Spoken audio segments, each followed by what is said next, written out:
نحمده ونصلي على رسوله الكريم أما بعد فأعوذ بالله من الشيطان الرجيم بسم الله الرحمن الرحيم رب اشرح لي صدري ويسر لي أمري واحلل عقدة من لساني يفقهوا قولي رب زدني علما اللهم فقهنا في الدين آمين يا رب العالمين۔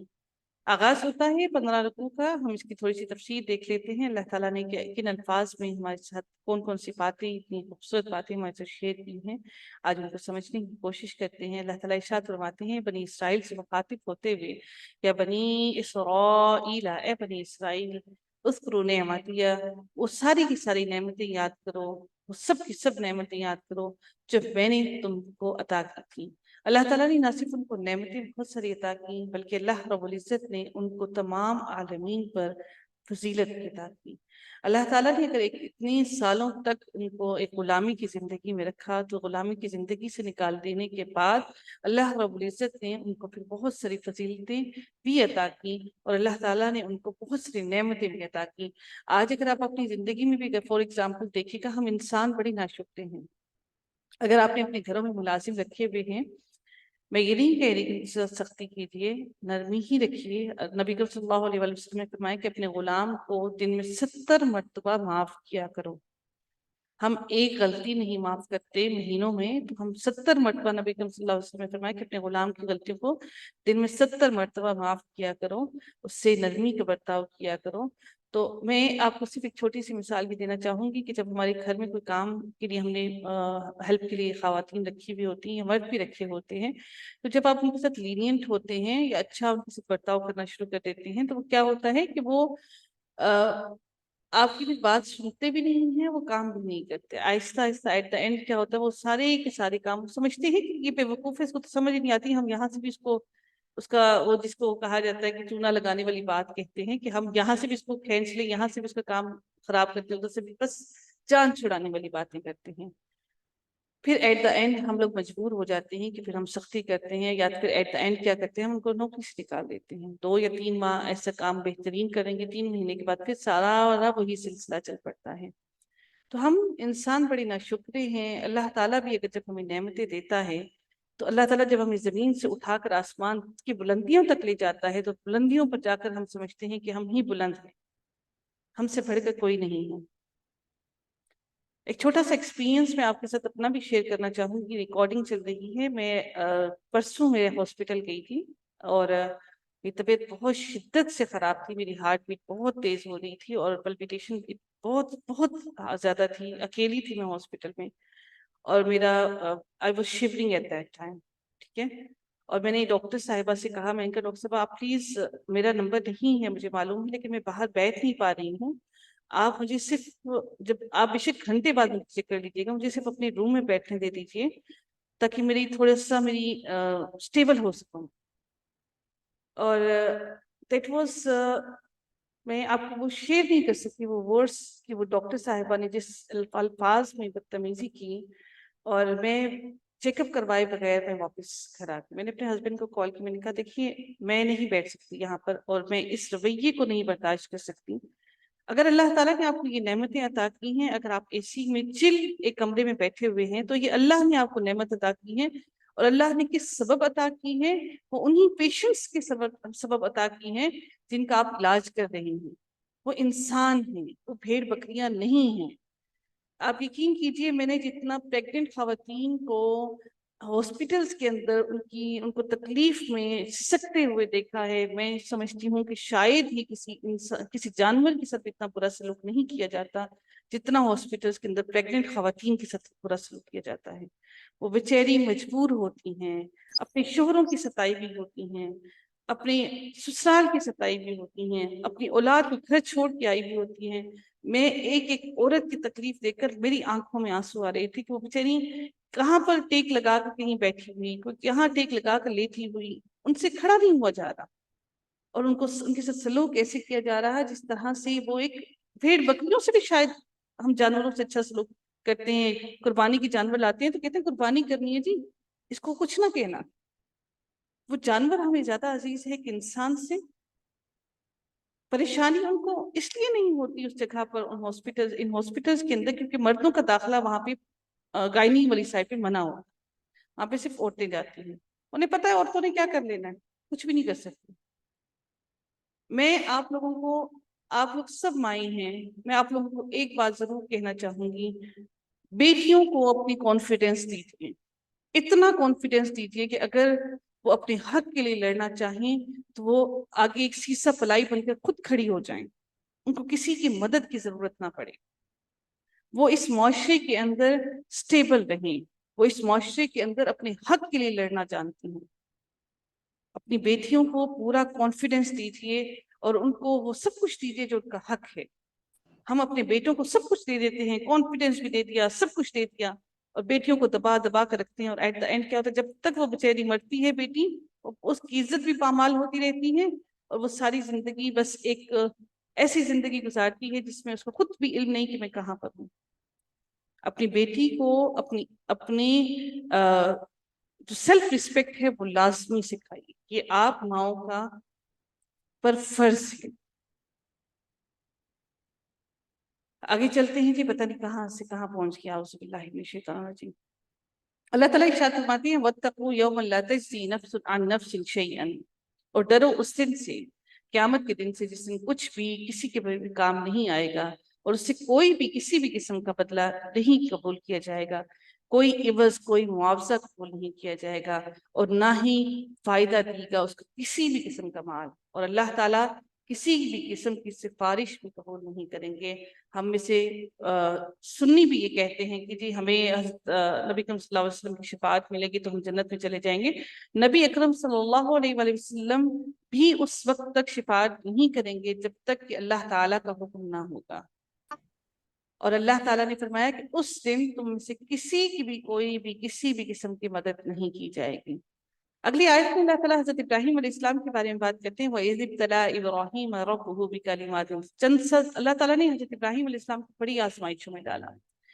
ایک ان میں آزمائشیں کیا تھیں؟ بیٹے کو ذبح کرنا، بیوی کو چھوڑ آنا، پھر اس کے بعد ان کے جو نمرود بادشاہ تھا ان کو آگ میں ڈال دینا حضرت ابراہیم علیہ السلام کو. اللہ تعالیٰ نے ارشاد فرمایا کہ اللہ تعالیٰ نے جب ان کو ان ساری باتوں کے ساتھ آزمایا اور پھر بھی فَأَتَمَّهُنَّ، انہوں نے وہ ساری کی ساری باتوں کو پورا کیا. انہوں نے کوئی ایک بھی ایسی آزمائش نہیں تھی جس آزمائش پر وہ پورا نہیں اترے. یہ ساری کی ساری آزمائشوں پر جب وہ پورا اترے تو اللہ تعالیٰ نے ان کو فرمایا قَالَ إِنِّي جَاعِلُكَ لِلنَّاسِ إِمَامًا، کہ میں آپ کی ان ساری بزرگی کی وجہ سے آپ کو امام بنانے والا ہوں. تو انہوں نے فرمایا اللہ تعالیٰ سے کہ اے اللہ کیا تو میری اولاد کو بھی ایسے ہی امام مقرر کرے گا؟ تو اللہ تعالیٰ نے اتنے مقرب ترین نبی ہونے کے باوجود بھی، اول العزم ہونے کے باوجود بھی، اللہ کے مقرب ترین نبیوں میں شامل ہیں وہ، اور اللہ تعالیٰ نے اس کے باوجود بھی ان سے یہ کہا کہ میرا عہد ظالموں کو نہیں پہنچتا، کہ میں ظالموں کو ایسے نہیں معاف کروں گا. جو مشرک ہیں، جو اللہ کی بات نہیں سننے والے ہیں، ان تک اللہ کا عہد نہیں پہنچے گا، وہ معاف نہیں کیے جائیں گے.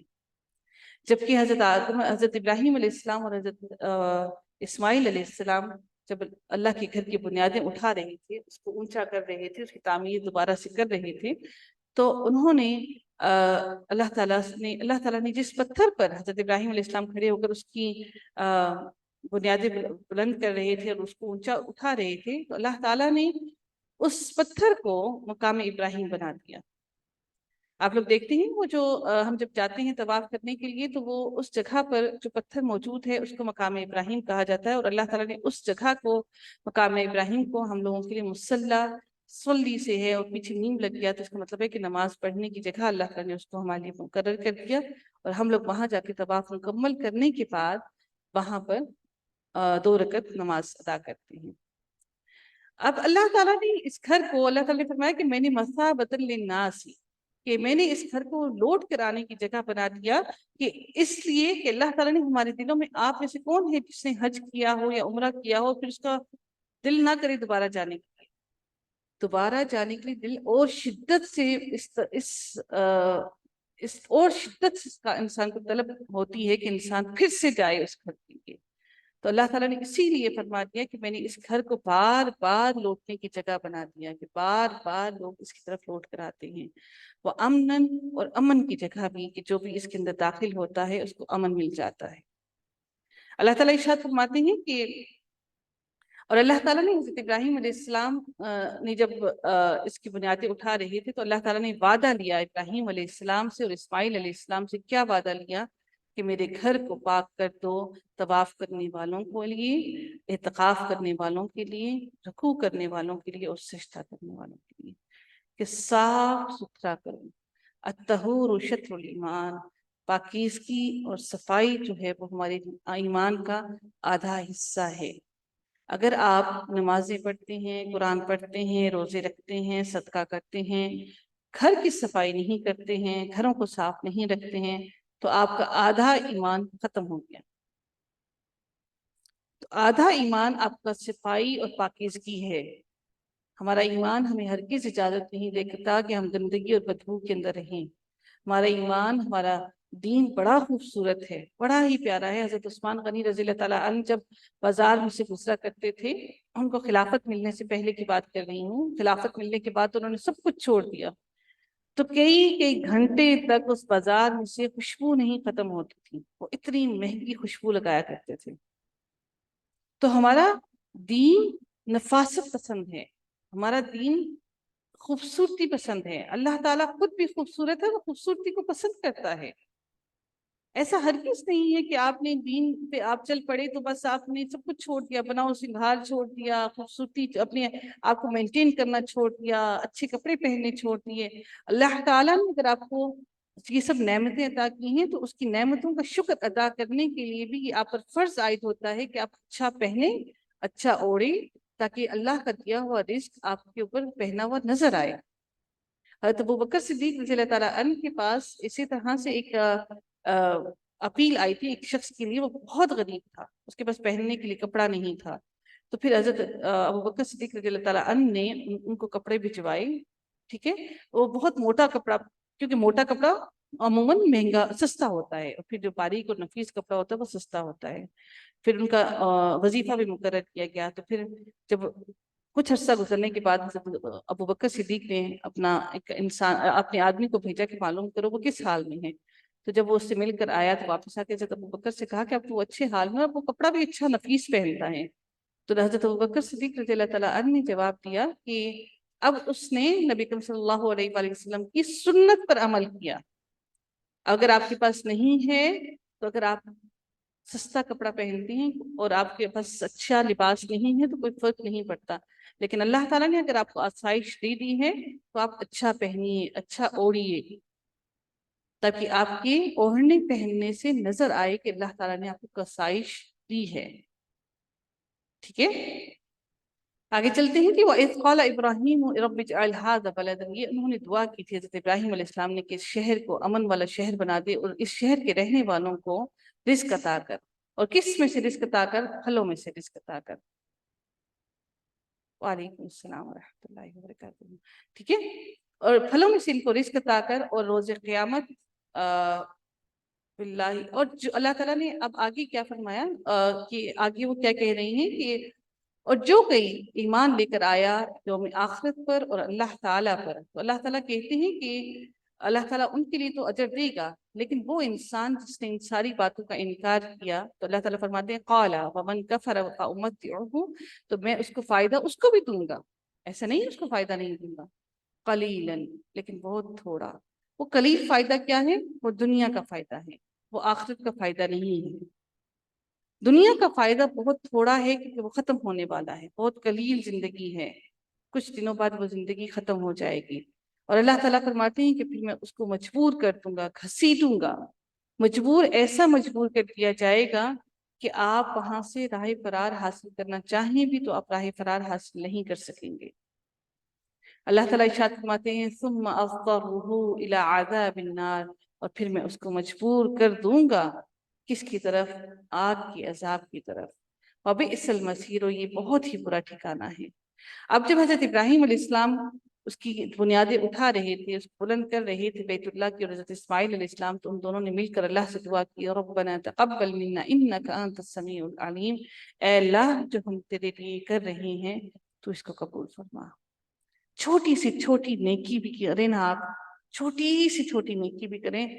اگر کسی کو پانی بھی پلاتے ہیں نا تو اللہ سے اس کا بھی اجر مانگیے. مانگا کیجیے اپنے اللہ سے اجر کہ اللہ تجھ سے کو ہم سے قبول کرنا. ربنا تقبل منا، آپ اکیلے کہیں گے تو کہیں گے ربنا تقبل منی، کہ اللہ تو اس کو مجھ سے قبول فرما لے. جب اللہ سے مانگیں گے نا تو بس یہ سمجھ لیجیے کہ ہم اللہ کے بڑے چہیتے ہیں، مانگتے ہی رہتے ہیں اللہ سے. ہم لوگ کیا کرتے ہیں کہ ہم کہتے ہیں کہ جی ہم کیوں مانگے اللہ سے، اللہ کو نہیں پتا. میرے پاس ایسے کوشچنس آئے کہ بہت اچھی اچھی سے ماشاء اللہ سے ڈاکٹرز ہیں، اور ان کے بھی سوال آئے ایسے کہ میں نے اپنی طرف سے ہر حجت کر لی، عمرہ بھی کیا، حج بھی کیا، اللہ تعالیٰ سے ہر طرح دعا کی کہ اللہ تو بیٹا عطا کرتے، بیٹا عطا کرتے. اب ایک سوسائٹی نے ہماری ہم لوگ کو پاگل کر کے رکھا ہوا ہے. وہاں کو فکر نہیں ہوتی بیٹا ہے نہیں ہے، لیکن یہ سوسائٹی نے بڑا پاگل کیا ہوا ہوتا ہے. بچے نہیں ہیں، بیٹا نہیں ہے، اولاد نہیں ہے، گھر اپنا نہیں ہے. یہ ساری تکلیفیں لوگوں کو ہوتی ہیں، ہمیں نہیں ہوتی. پھر وہ جو ذہنوں میں ڈالی بھی ہوتی ہے نا، بار بار بار بار ڈال ڈال کے، پہلا سوال کیا ہوگا کسی کے پاس گھر نہیں ہے، ابھی تک گھر نہیں بنا. تو یہ ساری مسائل ہماری سوسائٹی نے ہمارے ذہنوں میں ڈالی ہوئی ہیں.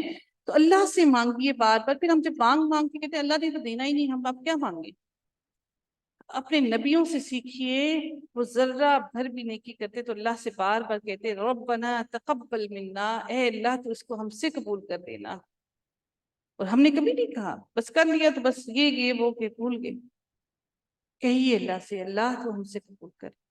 اب اللہ تعالیٰ سے پھر وہ کہہ رہے ہیں ربنا وجعلنا مسلمین، کہ اے اللہ تو ہم دونوں کو بنا دے، فرما بردار بنا دے اپنا، اور ہماری اولاد کو بھی ایسا بنانا کہ وہ مسلم ہوں، اسلام پر چلنے والے ہوں. ہمارے نبی حضرت ابراہیم علیہ السلام نے بھی ہمارے لیے دعا مانگی کہ ہم اسلام پر چلنے والے ہوں. اچھا، حضرت اسماعیل علیہ السلام کی، حضرت ابراہیم علیہ السلام کی جو باقی اولاد تھی نا، حضرت یعقوب علیہ السلام اور جو باقی تھے، وہ بچے ان کی اولادیں آگے سے حج نہیں کیا کرتے تھے. ٹھیک ہے، یہ جو دعا انہوں نے کی تھی، اس دعا کی بدولت حضرت اسماعیل علیہ السلام کی جو نسل تھی وہ آگے سے حج کیا کرتے تھے. ٹھیک ہے، وَآرِنَا مَنَاسِكَنَا وَتُبْ عَلَيْنَا إِنَّكَ أَنْتَ التَّوَّابُ الرَّحِيمُ. ایک بات آپ کو اور بھی میں بتاتی چلوں کہ حضرت ہاجر علیہ السلام جو تھیں، حضرت اسماعیل علیہ السلام کی والدہ جو تھیں، ان کی جو پشت میں سے جو لوگ تھے، صرف وہ اسلام آنے سے پہلے، نبی صلی اللہ علیہ وسلم کے آنے سے پہلے جو مشرکین تھے وہ بھی حج کیا کرتے تھے خانہ کعبہ میں، کیونکہ وہ حضرت اسماعیل علیہ السلام کی ہی نسل میں سے تھے وہ لوگ. اچھا، وہ طواف یہ جو سعی کرتے ہیں نا صفا اور مروہ کے درمیان میں، وہ صرف اور صرف حضرت حاجر علیہ السلام کی جو قوم کے لوگ تھے وہ کیا کرتے تھے. کہتے تھے کہ یہ صرف ان پر فرض ہے کرنی سعی، ہم لوگ اتنی سعی نہیں کرنی ہے. یعنی کہ صفا اور مروہ کے درمیان میں وہ لوگ سعی نہیں کیا کرتے تھے. ٹھیک ہے، تو یہ سعی جب اسلام آیا تو اللہ تعالیٰ نے ان کو حکم دیا کہ تم لوگوں نے سعی بھی کرنی ہے اور طواف بھی کرنا ہے. یہ سارے معاملات تھے جی جو اللہ تعالیٰ سے پھر انہوں نے کہا کہ اللہ تعالیٰ ایسی امت بھیجنا جو کہ اس گھر کا طواف بھی کرے اور تو ان کو عبادت کے طریقے بھی سکھانا. تو اللہ تعالیٰ نے حضرت ابراہیم علیہ السلام کی وہ دعا قبول کر کے ہم لوگوں کو، آپ کو اور مجھے، ہمارے اس نبی کی دعا کو قبول کر کے ہمیں اس امت میں ڈالا. آپ سوچ سکتے ہیں کہ آپ کس قدر خوش نصیب لوگ ہیں کہ حضرت ابراہیم علیہ السلام کی دعاؤں کی قبولیت کے نتیجے میں اللہ تعالیٰ نے آپ کو اس امت میں پیدا کیا ہے، اور ہمیں اللہ تعالیٰ نے نبی صلی اللہ علیہ وسلم کا امتی بنایا. سب سے بڑی خوش نصیبی ہے. حضرت عیسیٰ علیہ السلام جب واپس آئیں گے نا، کچھ روایات میں آتا ہے کہ حضرت عیسیٰ علیہ السلام نے بھی اللہ سے یہ دعا کی تھی کہ وہ نبی صلی اللہ علیہ وسلم کا امتی مرنا چاہتے تھے. واللہ عالم، میں بتا رہی ہوں یہ روایات میں آتا ہے. ٹھیک ہے، تو اسی وجہ سے حضرت عیسیٰ علیہ السلام آئیں گے دنیا میں، اور جب وہ آئیں گے وہ نبی نہیں ہوں گے، ایک عام انسان کی طرح ہوں گے، اور وہ پھر جب فوت ہوں گے تو وہ نبی اکرم صلی اللہ علیہ وآلہ وسلم کی امت میں سے اٹھیں گے. آپ اور میں اگر اپنے رب کا صرف یہ شکر ادا کرتے ہوئے اپنے سجدے میں سر جھکائے رکھے نا کہ اللہ نے ہمیں اپنے نبی کی امت میں ڈالا ہے، تو ہم وہ شکر بھی نہیں ادا کر سکتے. ایک نبی نے اپنی نبوت کو سائڈ پہ کر کے نبی اکرم صلی اللہ علیہ وسلم کی امتی ہو کر مرنا پسند کیا، اور ہمیں تو اللہ نے ایسے ہی انعام میں دے دیا. اور مجھے اور آپ کو اس کی قدر ہی نہیں۔ اللہ تعالیٰ سے پھر ارشاد، پھر وہ دعا کرتے ہیں ربنا وابعث، اور اے اللہ، اے ہمارے رب، اس میں سے ایک ایسے نبی مبعوث فرمانا، ایسے رسول مبعوث فرمانا جو تیری یتلو علیہم، ان پر تیری آیات پڑھ پڑھ کر ان کو سناتے ہوں اور وہ ان کو علم دیتے ہوں تیری کتابوں کا، اور وہ ان کو حکمت سکھائیں اور ان کو پاک کرتے ہیں، وہ یزکیہم، اور ان کو پاک کرتے ہیں ساری کی ساری گناہوں اور ساری کی ساری غلطیوں سے۔ انک انت العزیز الحکیم، بے شک تو ہی غالب ہے اور تو ہی بڑی حکمت والا ہے۔ اللہ تعالیٰ نے ساری دعائیں سنی، ساری دعائیں قبول کی، اور مجھے اور آپ کو اللہ تعالیٰ نے اس بہترین امت میں پیدا کیا۔ سبحان اللہ۔ اے اللہ، ہم تیرے بڑے شکر گزار ہیں۔ اللہ تعالیٰ ہم سب کو ایمان پر زندگی عطا کرے، ایمان پر خاتمہ نصیب کرے، آمین یا رب العالمین۔